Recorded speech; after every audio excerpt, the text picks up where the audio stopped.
Good morning students. आज हम भाग 4 के तहत प्रश्नों को हल करेंगे। इसमें दूसरा प्रश्न है, आप जानते हैं कि 1/7 इक्वल टू 0.142857 है। वास्तव में लंबा भाग के बिना क्या आप यह बता सकते हैं कि 1/7, 2/7, 3/7, 4/7, 5/7 और 6/7 के दशमलव प्रसार क्या है? यदि हाँ तो कैसे? तो बहुत ही आसान है। 1/7 इक्वल टू दिया है, उसे आप लिख लेंगे, तो 1/7। अब 2/7 का मान निकालने के लिए हम दिए गए 1/7 को 2 से मल्टीप्लाई कर दें। 1/7 का जो मान है उसे 2 से मल्टीप्लाई कर दो। 2/7 का मान निकालें। 3/7 का मान निकालने के लिए 1/7 का जो मान दिया है उसको 3 से मल्टीप्लाई कर दो। 4/7 का मान निकालना है तो 1/7 का जो मान दिया है उसे हम 4 से मल्टीप्लाई कर देंगे और बहुत ही आसानी से इसका मान ज्ञात किया जा सकता है। जैसे 1/7 का मान दे दिया, 2/7 का निकालना है तो 2 से दिए गए मान को मल्टीप्लाई कर देंगे। मल्टीप्लाई करेंगे तो इस तरह से इसका आंसर आ जाता है। तो 2/7 इक्वल टू 0.285714। इसी तरह 3/7 का मान निकालने के लिए 3 से दिए गए 1/7 के मान को मल्टीप्लाई कर देंगे।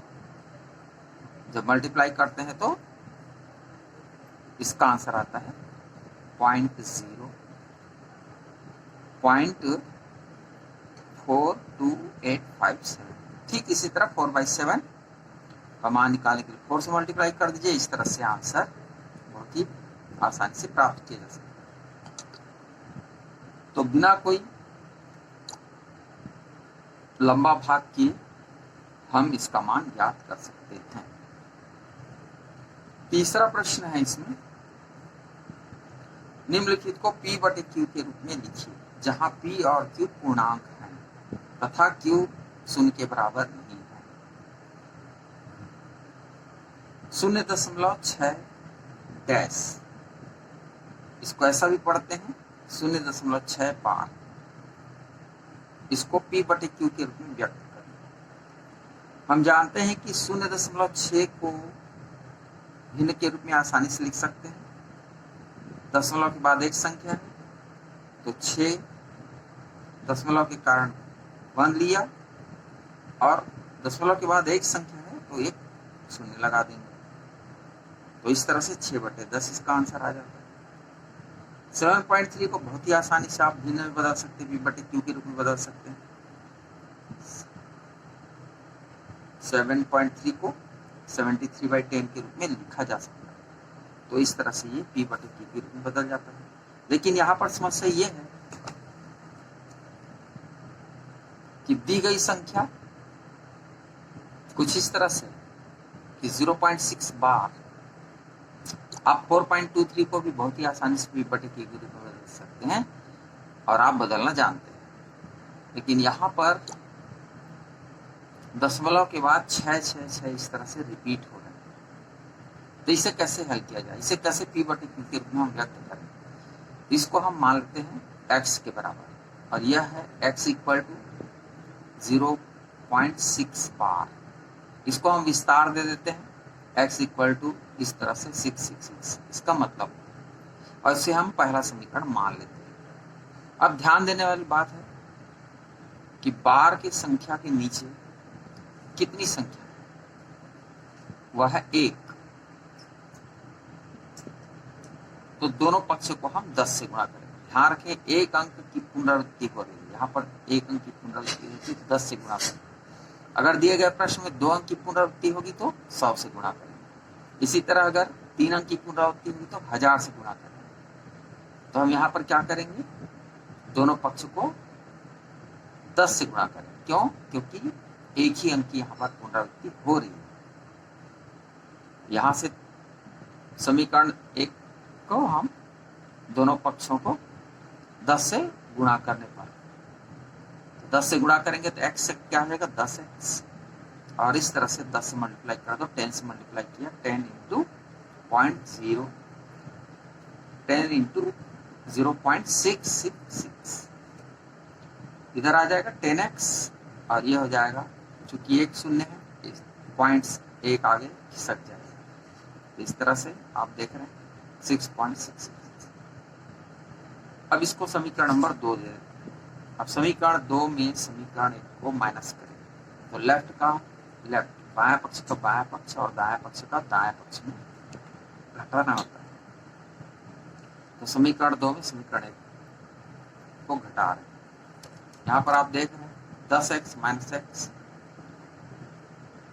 और राइट साइड में आ जाएगा 6.666 माइनस 0.666। अब आप माइनस करेंगे तो इधर 10x में 1x गया तो 9x इक्वल टू 6 हो गया, और इस तरह x equal to 6/9 equal to 2/3, और यह p बटे q के रूप में 2/3 आंसर आ जाता है। दूसरा प्रश्न है 0.47 बार, इसको p बटे q के रूप में व्यक्त कर रहे हैं।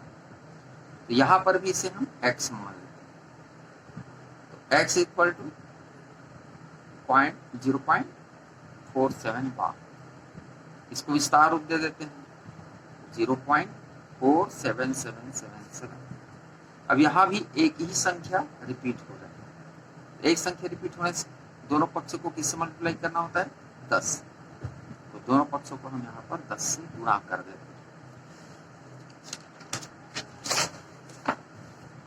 दोनों पक्षों को 10 से गुणा करने से आंसर आता है 10x, और यह 10 इंटू 0.477, तो 10x और इसका रिजल्ट आ जाएगा 4.777। इसको समीकरण 2 मान लेते हैं।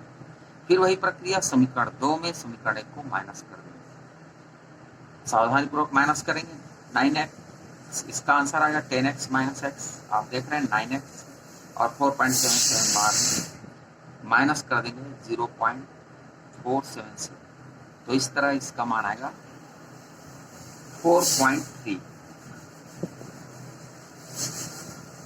तो 9x equal to 4.3, x equal to हो जाएगा 4.3/9, और ये हो जाएगा 43/90। आप माइनस करते समय ध्यान रखें दशमलव के बाद की संख्या जस्ट दशमलव के ही नीचे आनी चाहिए, और इस तरह से आप 7 में 7 माइनस कर दिए 0 आ गया, फिर 7 में 7 माइनस 0, तो इस तरह से 4.3 आंसर आ जाएगा। ये रफ कार्य आप करें, और बहुत ही आसानी से आप p बटे q के रूप में दिए गए संख्या को व्यक्त कर पाते हैं। तीसरा प्रश्न बहुत ही अच्छा प्रश्न है, और इसमें दिया गया है कि 0.001 को p बटे q के रूप में व्यक्त करना। क्या करते हैं x मान लेते हैं, माना कि x के बराबर 0.001 बार, यहाँ तीनों संख्या के ऊपर में बार लगा हुआ है। x इक्वल टू इसका विस्तार कर दें 0.001 समीकरण 1। अब चूंकि 3 संख्या यहाँ पर रिपीट हो रहा है, तो किससे मल्टीप्लाई करेंगे 1000 से। 1000 से दोनों पक्ष को मल्टीप्लाई करने से इस तरह आप देख रहे हैं 1000 से मल्टीप्लाई कर दीजिए 1000x हो गया, और ये एक 3 संख्या आगे बढ़ जाएगा तो यहाँ पर बचेगा 1.001001। समीकरण 2 में फिर समीकरण 1 को माइनस कर देंगे, यहाँ आप 1000x में x को माइनस करेंगे तो क्या आएगा 999x, और ये 1.00 में से आप 0.001 को माइनस करेंगे तो 1 आएगा, तो x इक्वल टू हो जाएगा 1/999, और इस तरह से बहुत ही आसानी से आप p/q के रूप में दिए गए संख्या को व्यक्त कर पाते हैं। Thank you. नेक्स्ट डे हम आपसे मिलेंगे, हम दूसरे भाग के बारे में चर्चा करेंगे।